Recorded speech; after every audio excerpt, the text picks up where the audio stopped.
Hello friends, welcome to Shine Academy. दोस्तों, आज हम पढ़ने वाले हैं पाठ योजना संख्या 8। सबसे पहले आप लिखते हैं विद्यालय का नाम, जिस विद्यालय पर आपका इंटर्नशिप चल रहा होता है। उसके बाद आप लिखते हैं छात्र अध्यापक या छात्रा अध्यापिका का नाम, जैसे यहाँ पे लिखा हुआ है। उसके बाद आप लिखते हैं दिनांक, कक्षा, विषय, वर्ग, कालांश और अवधि इत्यादि। उसके बाद से आप प्रकरण लिखते हैं। यहाँ पे प्रकरण है सिलाई कला, और किसी भी प्रकरण को सिंगल इन्वर्टेड कॉमा में कर देते हैं। सामान्य उद्देश्य हमेशा आपको पता होगा कि विषय से संबंधित होता है, तो यहाँ पे हमने सामान्य उद्देश्य को लिखा नहीं हुआ है, तो आप पीछे की पाठ्य योजनाओं से जाके देख सकते हैं। सामान्य उद्देश्य यहाँ पे पूर्वत है। विशिष्ट उद्देश्य प्रकरण से संबंधित होता है, जो कि हर प्रकरण के लिए अलग अलग होगा। तो यहाँ पे ज्ञानात्मक उद्देश्य ज्ञान से संबंधित। छात्र गृह विज्ञान के अंतर्गत सिलाई कला का ज्ञान प्राप्त कर सकेंगे। छात्र गृह क्रिया विज्ञान के अंतर्गत सिलाई कला का प्रत्यास्मरण कर सकेंगे। बोधात्मक उद्देश्य में छात्रों की समझ के लिए होता है, तो छात्र सिलाई कला के महत्व को समझ सकेंगे। छात्र सिलाई कला में दक्षता ला सकेंगे। अनुप्रयोगात्मक उद्देश्य यानी कि छात्रों के व्यवहारिक जीवन में क्या इसका प्रयोग है, तो छात्र घर पर सिलाई कर धनोपार्जन कर सकेंगे। छात्र सिलाई कला के द्वारा आत्मनिर्भर बन सकेंगे। उसके बाद से है सहायक सामग्री। सहायक सामग्री में भी दो तरह की सहायक सामग्रियाँ होती हैं। एक तो होती है आवश्यक और दूसरा होता है सहायक सामग्री। आवश्यक सहायक सामग्री में चाक, डस्टर और श्यामपट्ट आता है। वहीं पर सहायक सामग्री में पॉइंटर, टीएलएम, लपेट श्यामपट्ट और मॉडल इत्यादि ये सारी चीज़ें आती हैं।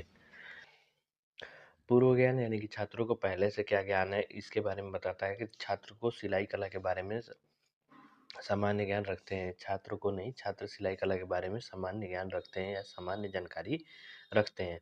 उसके बाद से आते हैं पाठ प्रस्तावना प्रश्न, जो प्रकरण निकलवाने के लिए होता है। यहाँ पे 3 कॉलम बना गया। क्रम संख्या, छात्राध्यापक कथन या छात्राध्यापिका कथन, छात्र कथन या छात्रा कथन।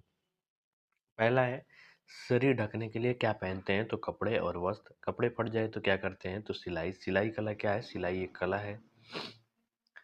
चौथा, सिलाई कला से आप क्या समझते हैं, तो समस्यात्मक। तो यहीं पे हमारा प्रकरण निकल गया कि सिलाई कला। उद्देश्य कथन करते हुए आप सैंपल पर अपना प्रकरण लिखते हैं कि छात्रों, आज हम सिलाई कला के बारे में विस्तृत अध्ययन करेंगे। उसके बाद से होता है आदर्श पाठ प्रस्तुतिकरण। आदर्श पाठ आदर्श पाठ प्रस्तुतिकरण करते हैं, उसमें 4 कॉलम बनेगा। क्रम संख्या से शिक्षण बिंदु, छात्र अध्यापक या छात्रा अध्यापिका कथन, छात्र या छात्रा कथन, सैंपल कार्य। पहला है सिलाई कला क्या है। सिलाई क्या है, तो सिलाई एक कला है। सिलाई कला के बारे में आप क्या जानते हैं, तो समस्यात्मक हो गया। उसके बाद से आप पहला शिक्षण बिंदु लिखते हैं। सिलाई कला स्पष्टीकरण है। कभी कभी खेलते या दौड़ते या कुछ करते समय हमारे कपड़े फट जाते हैं, तो इन्हें ठीक करने के लिए हम क्या करते हैं। कपड़ों को ठीक करने के लिए दर्जी के यहाँ जाते हैं अथवा घर पर सिलाई करके फटे वस्त्र ठीक कर देते हैं। और यहाँ पे आप छात्र छात्रा वाले कथन में लिखते हैं कि छात्र कथनों को ध्यानपूर्वक सुनते हैं और सैंपट कार्य में छोटे छोटे पॉइंट्स जो इसी प्रस्तुतिकरण में है वहाँ से हम लिखते हैं।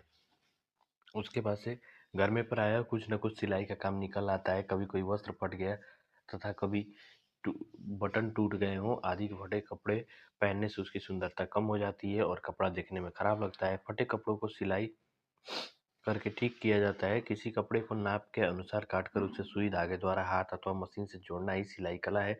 बालिकाओं के लिए सिलाई कला बहुत ही लाभदायक व आवश्यक है। सिलाई कला का ज्ञान होने से बालिकाओं को अपने मनपसंद के कपड़े घर पर सिल सकती हैं। कपड़े के कई टुकड़ों को धागे के माध्यम से मिलाकर तैयार किया गया कार्य सिलाई कला है। बोधात्मक प्रश्न में यानी कि छात्रों की समझ के लिए पूछा गया प्रश्न होता है, तो कपड़े के कई टुकड़ों को आपस में जोड़ना धागों के माध्यम से क्या कहलाता है, तो सिलाई।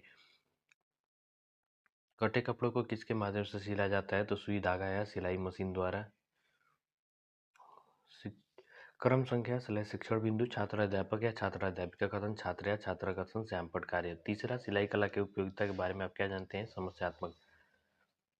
सिलाई के लाभ।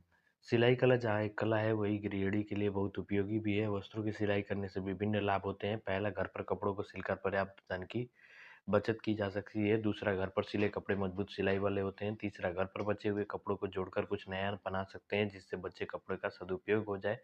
चौथा, घर पर सिलाई करके वे अपनी पसंद के अनुसार सिलाई कर सकती हैं।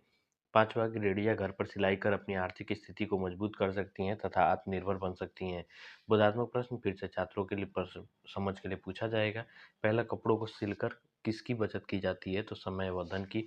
बचे कपड़ों का सदुपयोग कैसे किया जाता है, तो बचे हुए कपड़ों के लिए वस्त्र बनाकर। तीसरा, घर घर पर सिले कपड़े फैले होते हैं, कैसे होते हैं? तो मजबूत होते हैं। निरीक्षण कार्य में आप लिखते हैं कि छात्र अध्यापिका द्वारा कक्षा में घूम-घूम कर निरीक्षण किया जाता है।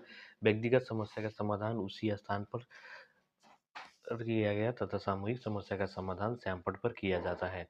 मूल्यांकन के प्रश्न या इसी को आप पुनरावृत्ति के प्रश्न भी कहते हैं या इसी को आप रिवीजन के भी प्रश्न कहते हैं। तो पहला है सिलाई कला क्या है? दूसरा सिलाई घर पर करने के क्या लाभ है? तीसरा गृहिणियाँ घर पर सिलाई कर अपनी आर्थिक स्थिति को क्या करती हैं? उसके बाद आप देते हैं गृह कार्य। गृह कार्य में छात्र सिलाई कार्य को करते समय किन-किन उपकरणों की ज़रूरत है उसको चार्ट पेपर पर दर्शाएँ। सुझाव तथा आलोचना में हमारे जो भी पर्यवेक्षक होते हैं वहाँ पे अपने जो भी अपने सुझाव होते हैं, जो भी हमारी आलोचना करनी होती है, वो यहाँ पे लिखे जाते हैं, जिनसे कि हम अपनी पाठ्य योजनाओं को और ज़्यादा सुधार कर सकें। उसके बाद से होता है पर्यवेक्षक हस्ताक्षर और पर्यवेक्षक के हस्ताक्षर के साथ हमारी पाठ्य योजना समाप्त हो जाती है। तो दोस्तों कैसी लगी पाठ्य योजना? अगर अच्छी लगी तो प्लीज़ लाइक कीजिए, शेयर कीजिए और सब्सक्राइब कीजिए। धन्यवाद।